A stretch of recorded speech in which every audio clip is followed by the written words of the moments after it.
It's time for another unboxing, and this time it is ScrawlrBox. And from what I've heard, this is actually going to be a special and fun ScrawlrBox. So let's see what we've got. It is definitely what I was afraid of. So let's go ahead and take everything out, including the paper to reveal. If you are not unfamiliar with the art community here on YouTube, wow, I'm struggling to get this out. You will know who this is. This is Drawing with Waffles' art. If you don't know who it is, here you go. Check her out. She makes wonderful art videos here on YouTube. But I'm sure you know who she is. And if you are not unfamiliar with both of our content, you know why I'm a little scared. That reason is her favorite color happens to be purple. My least favorite color happens to be purple. So we have a lovely purple ScrawlrBox sticker. Oh my gosh, this is so cool. We have an enamel pin. We have a ScrawlrBox enamel pin, which is so cool because I have an addiction to enamel pins and I will gladly add this to my collection. And thank goodness it's not purple. 50 boxes, eh? Wow. So let's quickly go through our list of supplies. First up, we have our Copic Purple Doodle Pack. So this includes 2 Chow double-sided markers, a glitter pen, and a 0.3mm Copic multi-liner, all in the lovely color of purple. Sarcasm. Oh wait, I forgot our candy, which is of course purple. Moving on to non-purple things, we have our Derwent white paint pen, a Faber-Castell Dessin pencil, and a Lyra kneaded eraser. I love kneaded erasers. I've never heard of this brand, so I'm excited to try it. And last but not least, we have the Canson The Wall 220 GSM for our paper. There you go. Let's get to sketching. Let's get to doodling. Let's get to trying these supplies. Let's try to survive the color purple. Here we go. So I didn't read up on why this paper was called The Wall, but it says it was designed for graffiti artists, illustrators, and designers. The name comes from the fact that it behaves like a real wall. What? Okay, at the end it says, "Can you break the wall?" I'm sorry, is that a challenge? Okay, with all of that said, let's go ahead and start swatching the supplies. I'm excited to see. I don't really use markers a whole lot, so I'm always curious to give them another shot and continue working with them and seeing if I can't, you know, like them. Also, this is actually a pink color. This isn't even purple, so lies. Ooh, and this is a very deep, what is this? It's called wine. I don't like colors. Does that make any sense? I hate how much of a variety you can get with different colors. Like, these are both called purple, but one looks a little more blue than the other. And then, like, what is going on down here? We've got some pinks. Nice and opaque. Ooh, is this going to be my new white pen? Because I feel like I always struggle with finding a nice opaque white pen, but this is really nice. It is a paint pen, but it's very fine. Faber-Castell makes the lightest pencils, which is a little unfortunate for me because I actually really like a heavy pencil. Not surprisingly, it's better with very light pencil marks. This kneaded eraser is very tough. It is kneadable, thankfully, but it's very, very hard, though I do like it so far. Okay, so it is time for us to start brainstorming some different ideas. I thought it would actually be really cute to... I could follow the prompt, but I thought it would be cute to maybe sketch Waffles and her doggy because everything is so purple and she loves purple. So I thought it might be cute if I did a Waffles drawing of her and her dog. Something I don't think I do enough with my art is draw things for friends. FYI, this does not look like Waffles at all. Oh my gosh. It's kind of creepy, but that's okay. One thing I like to do is make dogs look really stupid, so I might have to go ham on this dog, let's be honest.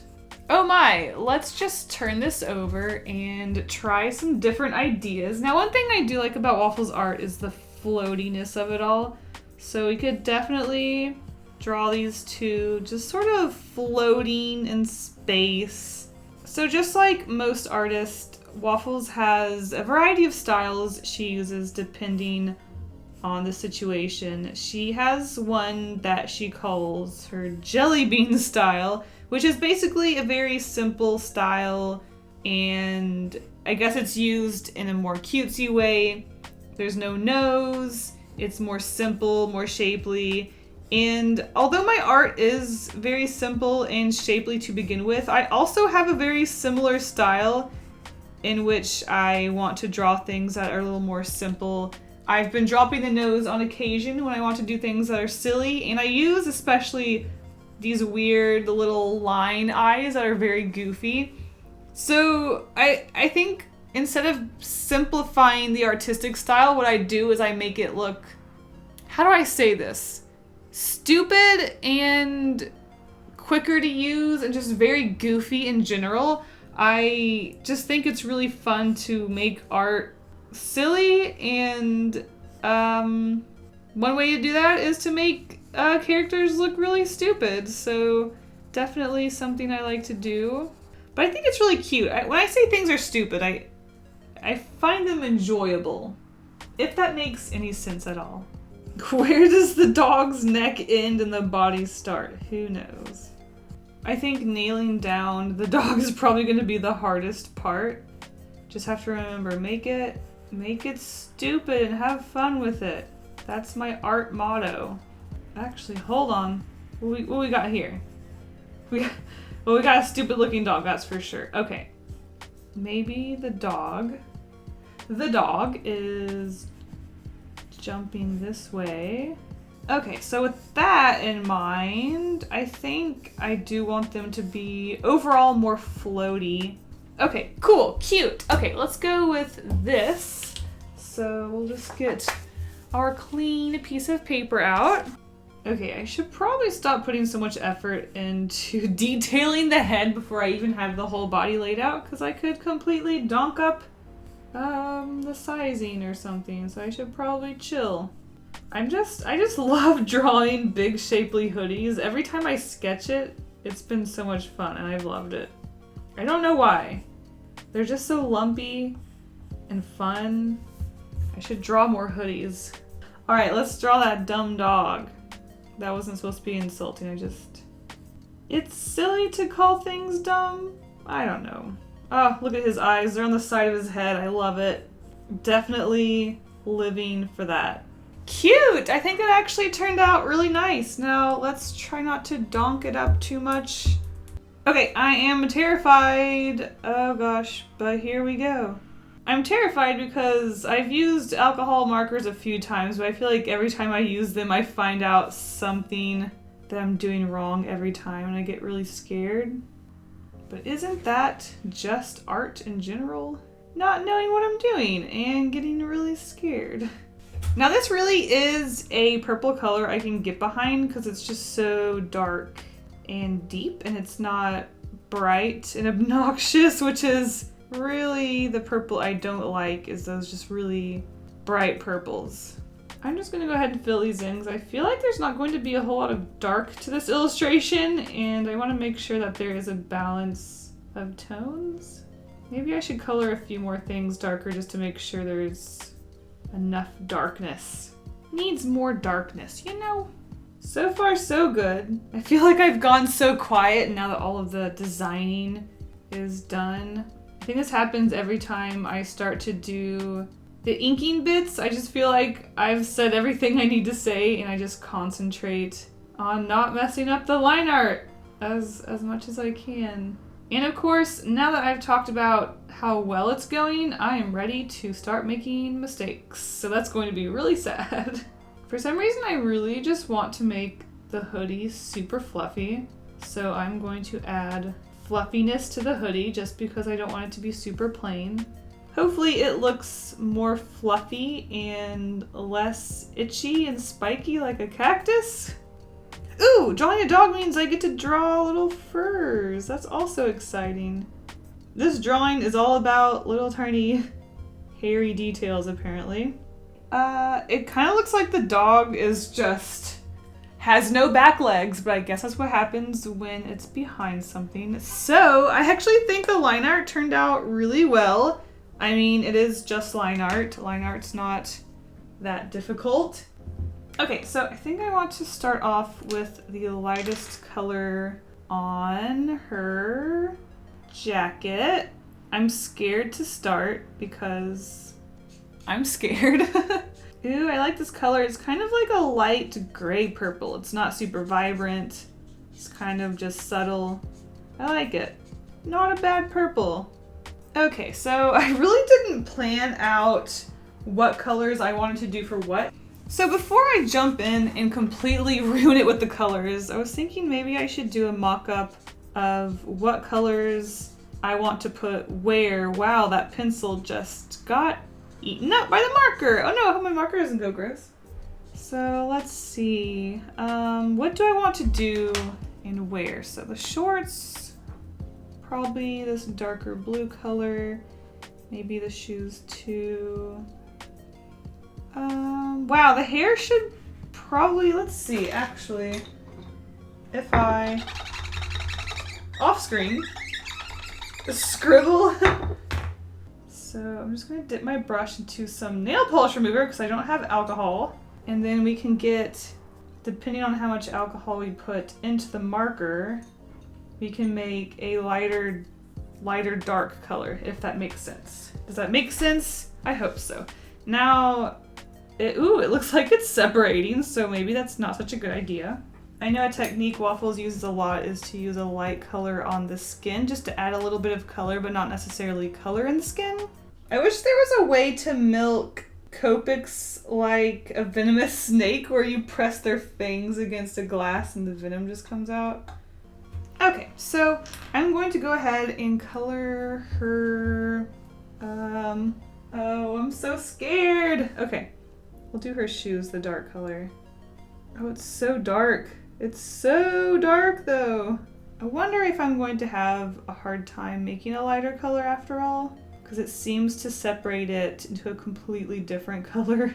This isn't the first time I've attempted to use nail polish remover to dilute an alcohol-based material. I really should go out and buy some just to have a better time in the future. Until then, we struggle. I'm really scared to just jump into her hair because I feel like it's going to be a bit of a disaster, so I'm kind of scared. But here is just a very blushy face. Holy heck! Oh no! Whoops!